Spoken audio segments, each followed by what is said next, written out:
Ramaleo, Ramaleo, Karaman Bagda Isa, the Kengil Masajid Jabisa, Kaisenasa Babaresa, Kaisenasa Babaresa,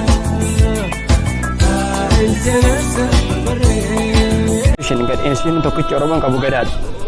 Gadaan akka ammateetti wanti qaba. Wanti akka gadaa immoo rakkatee hin jiru. Biyya Itoophiyaa tajaajiltana keessatti wanti amma gadaa rakkatee hin jiru. Sababni isaa gadaan akka rakkatuu fi Oromoon caphee laafatee humna agartee mootummaa Absiiniyaa kan kana dura jalatti galuudhaaf gadaan cabuu qaba. Gadaan outer coverage Oromooti. Gadaan Oromoof gogaadha. Gogaa kana biraan dabalee Oromootti dhufaa jechaadha. So Sahala Sillaaseenis Haayila Abbaan Akaakayyuun Meelik gadaa irratti xiyyeeffatee Haayila Malkootis gadaadha. Meelikis gadaadha. The same is true for Haayila Sillaasee wayyaaniifis kanuma jechaadha. So gadaan hin cabne ni gartee ni laafee ni meelee jennaa jechaadha.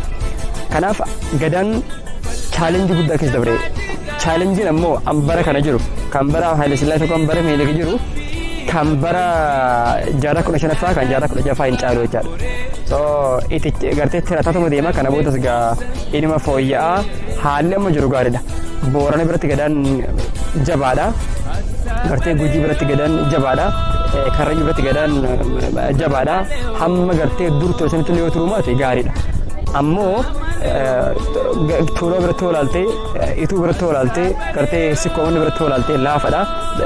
Gartee Humbanni biratti olaaltes Qalloo biratti olaaltee kana hin laafadha jechuudha. Kun ammoo adeemsa amma gadaan Ituu kun irra jiru amma gadoota laafan gartee gadaan onoonatti laafe keessa kan Ituu kun haala gaarii irra jira.